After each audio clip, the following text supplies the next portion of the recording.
Já, eins og allir voru sammála í síðastliðin vetur og í allt sumar og fleira, þá voru samningarnir, lausu samningar aðal fréttamál dagsins. Gallinn eins og þá að þegar þeir fara að semja þá eiginlega ekkert að frétta. Það eru menn hverfa inn í einhver karpús og einhverja samninga og allir byrja að tala í einhver svona gátum. En Sólveig Anna varla farið þarna inn, hún bara rétt búin að kynna þína samninga, þannig að ég má spyrja þig, hvað viljið þið að verði samið um? Já, við ætlum allavega líka að gæta þess að hverfa ekki þarna inn. Að tala við ykkar fólk. Og tala við okkar fólk og vera bara, sem sagt, vera málsvari félagsfólks og það gerum við með því að vera annars vegar með þessa stóru fjölskipuðu samninganefnd sem að mun bara taka þátt í öllum viðræðunum. Við ætlum ekki að gera hið svona hefðbundna, þar sem hefur tíðkast allavega mjög lengi og kannski alla tíð, ég veit það ekki, að vera vissulega með stóra samninganefnd en búa svo alltaf til upp úr henni smáa viðræðunefnd þar sem að formaður, kannski einhverjir örfáir og auðvitað á síðustu árum bara fyrst og fremst starfsfólk. Hverfa inn í bakherbergin. Hverfa bara inn og koma svo og mjatla út einhverjum svona lausnum. Við ætlum ekki að gera það. Það er sem gammalt svona blaðamaður. Já, það ekki. Jú, það veit óbyrgulega. Ég sé ekki hver græður á leynd. Allavega ekki verk og láglaunafólk. Þeir sem að græða á leynd, það eru náttúrulega hálaunahóparnir, BHM, geta grætt á leynd, þú veist, iðnaðarmennirnir geta grætt á leynd, en það er 100% verk og láglaunafólk aldrei að fara að græða því. Styrkur okkar er fólkin í fjöldanum og möguleikum okkar á að nota fjöldan til þess að byggja upp raunverulega samstöðu sem er þá nógu máttug til þess að ógnin það að geta búið til vandamál, krísu í kerfinu sé nógu trúverðug. Við höfum verið að undirbúa okkur vel, við höfum auðvitað bara verið að reyna auðvitað með ýmsum svona þröskuldum sem við höfum þurft að komast yfir og óþarf eitthvað að reka hér, að endurvekja svona félagslega virkni.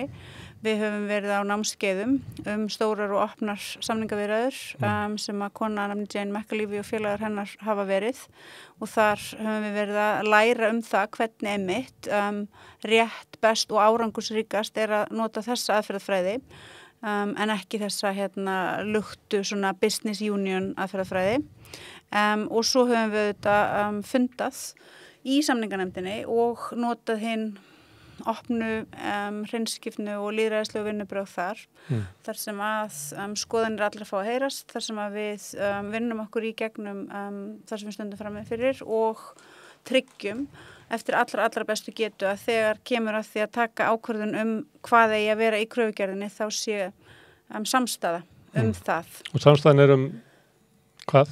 Já. Þetta er ekki svo langur texti? Nei, það er það er líka nýtt. Ég held að það sé rétt og gott að þetta sé ekki langur texti. Það er alveg taktísk ákvörðun að gera þetta með þessum hætti. Þetta er svona snörp og einföld kröfugerð. Hún byggir á nálgun lífskjarasamningsins sem að færði verka á láglaunafólki raunverulegan kaupmátt. Við viljum að haldi verði áfram með krónutöluhækkanir. Við teljum að þær ekki aðeins hjálpi okkur í því samfélagslega verkefni að sporna hér gegn stéttskiptingu og misskiptingu.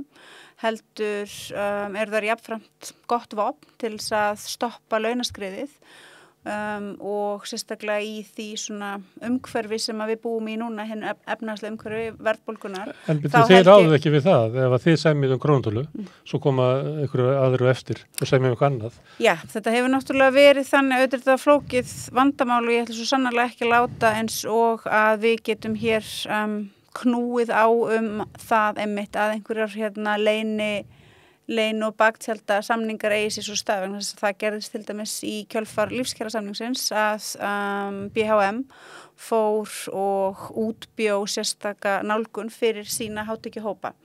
Engu að síður þá héldu þessi krónutöluhækkun lífskjarasamnings mjög vel. Til dæmis eins og fyrir VFR-fólk. Þannig að það er ekki hægt að segja að þetta sé einhvern veginn tala út í loftið vegna þess að bara gögnin, svo ég tali með þeim hætti sína fram á að svo er ekki. Já, maður sér það eftir mælingum að laun, lægslaunafólksins hækkaði mest. Já, það er raunverulegt og það er það sem við viljum halda áfram að vinna að og þessi tillaga okkar, þessi krafa okkar, hún tryggir að kaupmáttur meðallauna, hann helst og kaupmáttur þeirra sem að þar eru fyrir neðan, hann eykst.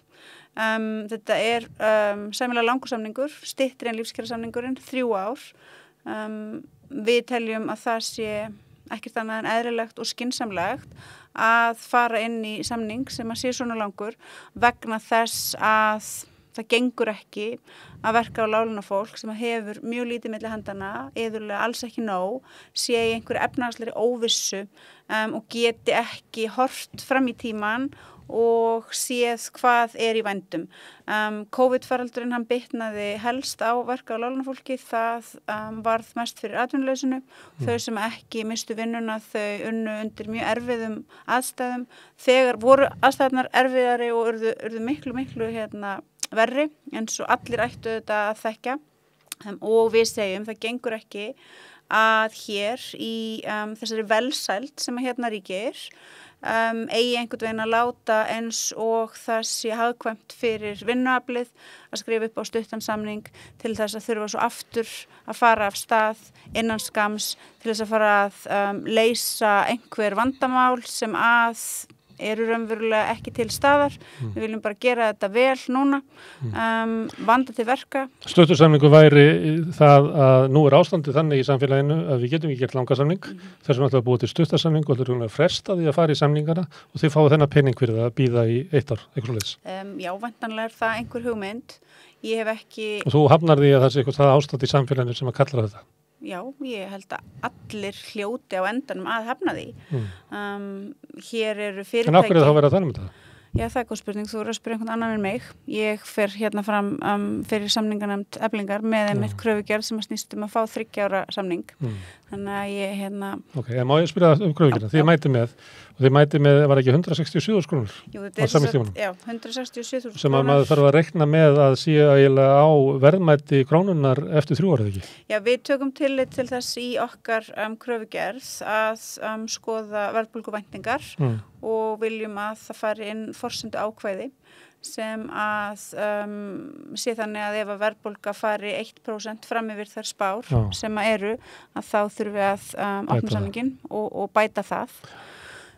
Við förum fram á 30 daga orlof. Það má aðeins með töluna 167. Þú sagðir að þeir sem eru á meðallaunum að þeir myndu fá, það bara verðbætt launin sín eða það verðbætt pluss framleiðniaukning í samfélaginu?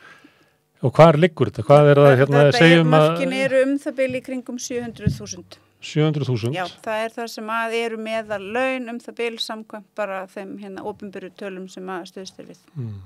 Og það ekki margir hjá ykkur sem eru með hærri laun eða? Nei, það eru afskaplega fáir, væntanlega bara, næstum því bara teljandi á fingum kannski beggja handa. Þetta hákrafa eða hvernig myndir þú? Þetta krafa sem að á Hver fann 167.000? Já, við, í samninganefndinni. 167.952? Já, það var góð spurning. En við fundum hana út með því að koma saman á fundum, með því að leggjast bara í það að skoða auðvitað niðurstöður kröfugerðar, niðurstöður kjara rannsóknarinnar. En aðalega var þetta bara unnið með svona markvissri vinnu sem að fólki sjálft bara að meta á sínu heimilisbókhaldi. Ég gæti lifað af næstu 3 árin ef ég fengi þetta. Hvað óásættanlegt, hvað vel ásættanlegt, hvað stórkostlegur sigur og svo framvegis og við veltum þessu bara mikið fyrir okkur og komumst svo að þessari niðurstöðu með því að nota bara hinnar gamlu góðu leikreglur lýðræðisins, bara ein manneskja, 1 atkvæði. Og það var þessi niðurstaða sem var fengin með því einmitt að fólk skoðaði bara sínar aðstæður í sínu lífi, fór og talaði við sína félaga, tók svo debattið inn í bara vinnuhópum hvort við annað og komst svo að þessari niðurstöðu og satt best að segja að það var ekki mikil átök sem að þetta bjóð til. Nei, það var einróma niðurstaða, einróma samþykkt að lokum að fara fram með þessa kröfugerð. En við erum líka sammála það og höfum rætt það að við munum sækja þetta mikil ákefð. þetta það sem við teljum að sé rétt og sanngjarnt. Þannig ég á ekki að fara á sko kröfugerðina frá 2019 og sjá að Efling kom fram með þessa kröfur, setti sig á þetta, þar að leiðandi að þá getur þið sett sig á 100.922. Við reynum eftir bestu getu að læra af því sem við höfum gert, að notast við það sem okkur hefur tekist vel með og gera ekki sömu mistökin tvisar. Þannig að við lítum svo á að þetta sé bara nákvæmlega það sem við ætlum okkur að sækja og við komum bara fram með þessa snörpu stuttu kröfugerð þar sem að helsta áherslan lögð á launaliðin. Þetta ættu allir að vera ánægðir með, líka samtök atvinnulífsins vegna þess að þau hafa sett mjög mikið púður í það að súrmúlera yfir því hversu langar og erfiðar viðræður séu, hversu geigvænlegur tími fari í það. Þannig erum við bara komin með nálgun sem að til dæmis fríar fólk undan því að eyða gríðarlega löngum tíma í að þrasa hitt og þetta áður en það loksins kemst svo að því að ræða það sem endanum skiptir auðvitað mestu máli, sem það hvað vinnuaflið fær fyrir aðganginn að sér. Þú ert að vitna í reynsluna, við tölum lífskjarasamninginn, en þið fóru síðan í verkvöll og samninga við sveitarfélögin eftir það. Þetta reynsla af þeim samningum? Voru þeir svona betur upplagðir af ykkar hálfu heldur en lífskjarasamningurinn? Þegar við náttúrulega förum í lífskjarasamningana og alla þá vinnu og þær aðgerðir, þá erum við auðvitað nýforsta bara mjög, búin að vera mjög stutt þarna inni. Ég tel að við höfum gert margt mjög vel og við gerum sannarlega okkar allra besta í þeim aðstæðum sem við vorum í, en auðvitað lærðum við margt þá og svo fórum við inn í undirbúningin gagnvart borginni og þá lærðum við enn meira og sá lærdómur, sú nálgun og sú aðferðafræði sem við beittum þar, hún reyndist okkur mjög vel og við byggjum á henni með auðvitað viðbótum sem við höfum einmitt, eins og ég sagði hérna rétt að hann verið svona að sækja okkur utan úr heimi og við trúum því að með því að bara svona hafa þessi vinnubrögð í heiðri með að tryggja að fólk sé upplýst við hvert einasta skref, tryggja það að ég fari ekki að láta draga mig inn í einhver bakherbergi til þess að ganga frá einhverju án þess að ég sé búin að ræða það með opnum lýðræðislegum hætti með mínum félögum að það sé leiðin sem að sé rétt og eðlilegt að fara af mjög mörgum ástæðum. Auðvitað trúum við því að það muni skila okkur bestu niðurstöðunni, en við trúum því líka að það sé mjög mikilvægt í því stóra verkefni sem heldur áfram og þarf að halda áfram þegar þessir samningar eru búnir, sem að byggja upp félagslega getu verka á láglaunafólks til þess að stýra sínu eigin félagi, til þess að vera þar fremst í flokki í allri ákvarðanatöku og til þess að geta mætt í næstu kjarasamninga og þá þar eftir og svo framvegis með meiri og meiri styrk. Lýðræði í félaginu er styrkur, ekki tafsamt? Það tafsamt, en það styrkur. Lýðræðið bara eins og það flókið og erfitt og það gerast ýmsir hlutir, en það hlýtur samt að vera það sem að við sérstaklega sem að höfum trú á því að barátta verka á láglaunafólks muni skila okkur betra samfélagi, skiljum að grundvallaratriði. Getur verið fallegt og getur verið ljótt en verkverðið sem við þurfum að nota. Herðu, kröfugerðin ég greið fram fyrir þér, það 167.000, svo lengra sumarleyfi? Já, við fyrir fram á 30 daga orlof. Hvað það núna?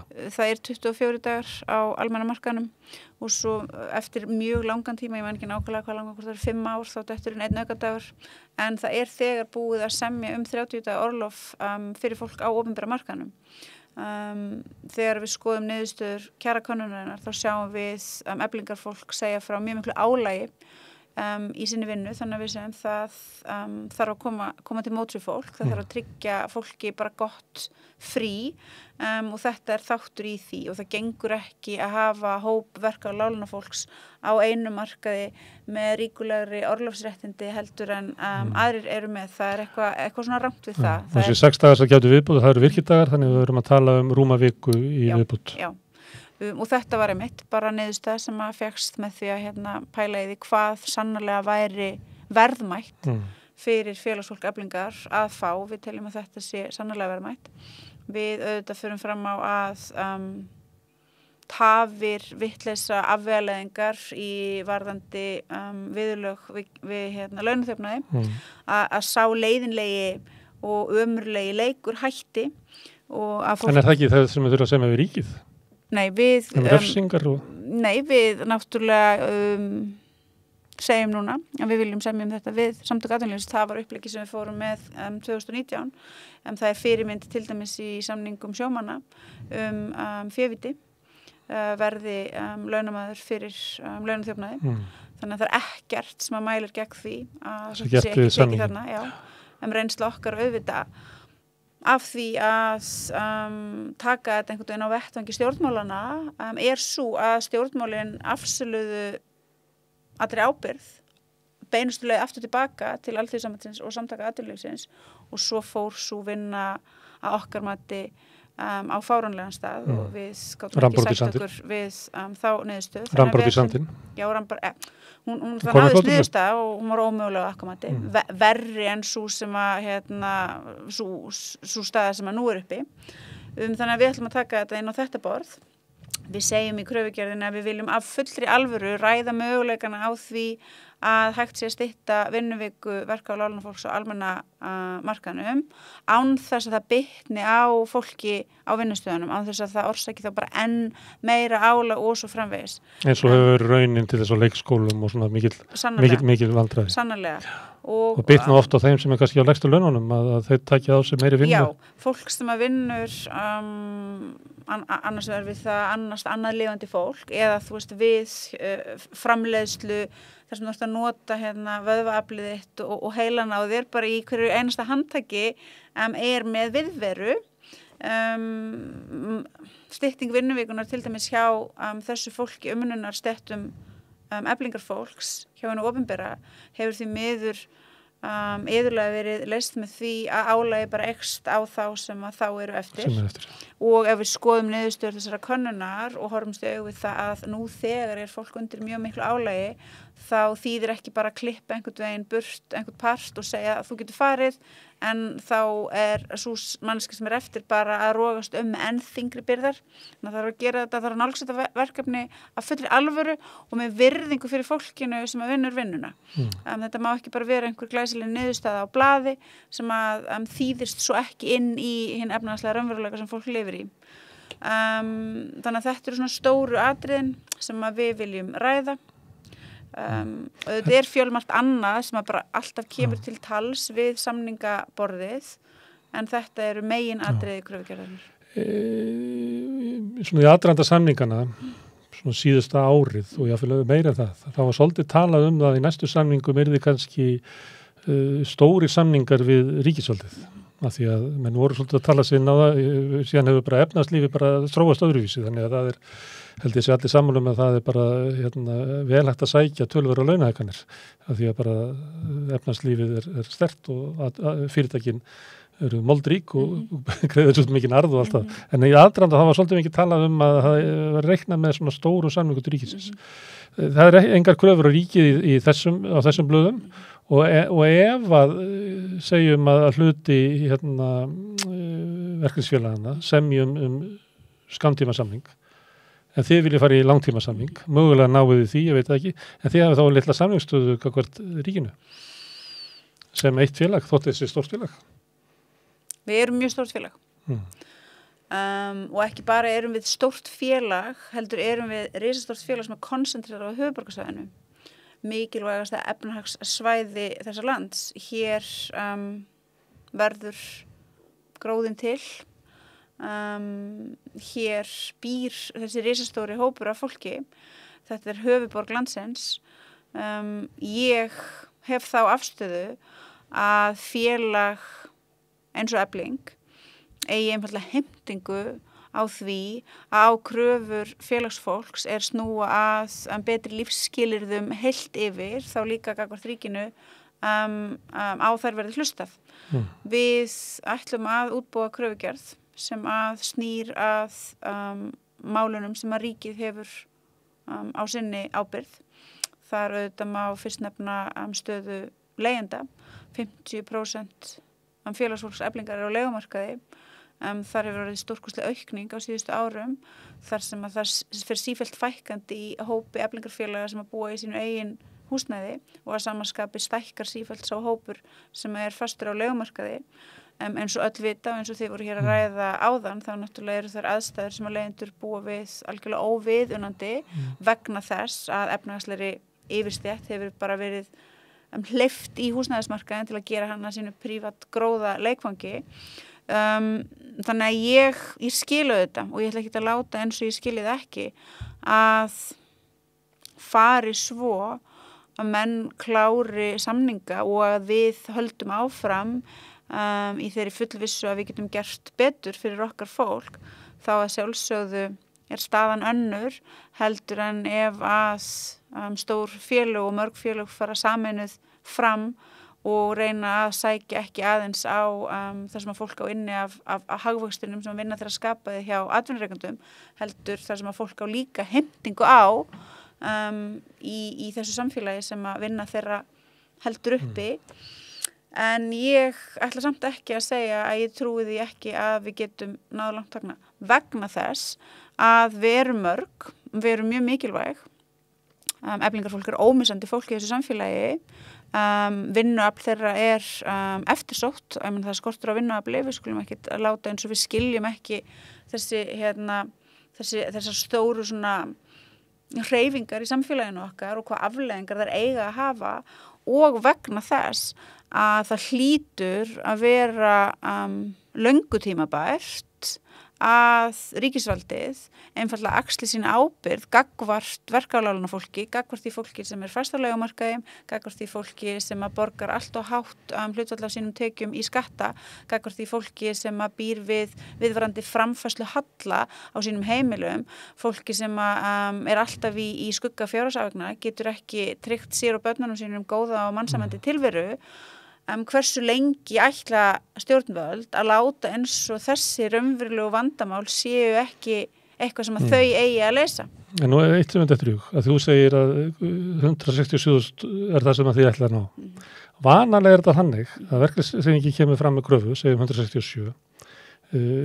Samtök atvinnulífsins treysta sér ekki í það, treysta sér bara í 110 og það sem að stjórnvöld koma með er einhvern veginn svona mat á því, getur verið skattabreytingar, getur verið hitt og þetta til þess að vega upp á milli. Til þess að beila út. Já, en ef þú ætlar að fá allar 167 þá áttu ekkert. Þetta er það sem við eigum inni af þeim hagvexti og auðvitað er hægt að halda því fram. En ríkið vil ekki, ef þú fær þetta, að því að ríkið væri til í að, eins og það hugsar, það væri til í að gera ykkur aðgerðir til þess að kröfurnar ykkar eru því krónutölulægri, til þess að það myndi ekki leiða til, hvað er að kalla, ójafnvægis og verðbólgu. Þess vegna væri til í hendin ykkur aðgerðum. Kröfugerð okkar, hún tekur tillit til verðbólgunar. Þetta er skynsamleg kröfugerð. Ekkert af því sem að þú hér segir þrátt fyrir það sé auðvitað bara lýsing á þeim atburðarásum sem átt að vera sér stað. Ekkert af því dregur úr vægi því sem að ég var hér að segja rétt áðan. Þannig ríkið hefur aldrei verið til í að hlusta á leigjendur. Þau eru bara til að hlusta á leigjendur ef að það er eitthvað sem að þau geta lagt til ef að fyrirtæki þurfa að borga lægri laun. Það er mjög langt síðan að á Íslandi sú staða var uppi að verka á láglaunafólk trúði því að það hefði vald til þess að breyta hlutunum. Það hafði ömurlegar afleiðingar að fólk misti trúna á þetta og fólki var auðvitað líka talin trú að það hefði ekki þetta vald. Við höfum á vettvangi Eflingar á síðustu árum unnið markvisst að því að kenna okkur sjálfum að þetta eru söguleg ósannindi og að vegna þess að við erum ómissandi fólk, við gegnum grundvallar hlutverki í bæði því að hér sé hagvöxtur, að hér snúist hjól atvinnulífsins og grundvallar hlutverki í því að halda hér uppi hrörnandi velferðarkerfi, þá er það svo að stjórnvöld geta ekki látið eins og að við séum ekki til, eins og við sannlega erum til og ekki bara erum við til, heldur er það svo að án okkar stoppar allt. Ég er þess fullviss að við munum sýna fram á það í vinnu okkar, í þessum samningum og þessum viðræðum og öllu því svona pólitíska ástandi sem því fylgir, að við höfum kraftinn bara vegna þess að við trúum því sjálf og vegna þess að við komum fram í krafti samstöðunar til þess að knýja á það, að svo svívirða og svo ósómi, það siðleysi og svo illa meðferð sem að stríð alinn stjórnmálastjætt hefur hér fengið að komast upp með gagnvart fólkinu sem að útbýr það samfélag sem að tryggir velistingar þeirra sem að ofar eru, treysti sér einfaldlega ekki lengur til þess að láta eins og við séum ekki raunveruleg.